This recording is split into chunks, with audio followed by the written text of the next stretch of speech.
پاکستان تحریک انصاف کے general secretary Asad Umar نے کہا ہے کہ حکومت 90 دن میں الیکشن نہ کراؤ کا آرٹیکل 6 کی مرتکب نہ ہو، آئین توڑنے کی باتیں چھوڑیں، الیکشن کے لیے میدان میں اتریں۔ اسلام آباد سے ابراہیم عباسی کی رپورٹ دیکھیے۔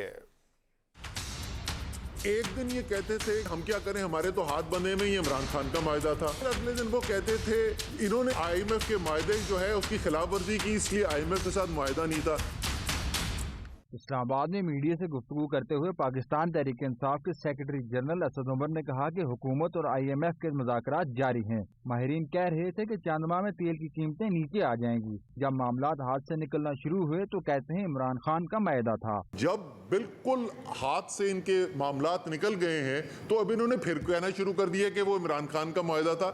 او بھائی، عمران خان کا معاہدہ تھا تو یہ آپ مذاکرات کر کس سے رہے ہیں؟ اسد عمر نے بتایا کہ رواں ہفتے یا اگلے ہفتے پاکستان کے مستقبل کی سمت کا تعین ہونے والا ہے۔ جیسے ہی پاکستان الیکشن کی طرف جائے گا تو حقیقی آزادی کی طرف پہلا قدم ہوگا۔ زیادہ سے زیادہ اگلے ہفتے جو ہے پاکستان کے مستقبل کی سمت کا تعین ہونے والا ہے۔ کیا پاکستان اسی طریقے سے چلتا رہے گا کہ جہاں پر بند کمروں کے اندر طاقتور طبقے آپس میں بیٹھ کے ڈیلیں کر کے یہ فیصلہ کریں کس کی حکومت آنی ہے، کس کی رہنی ہے، کس کی نہیں رہنی، یا پاکستان جو ہے یہ 22 کروڑ کا پاکستان بنے گا؟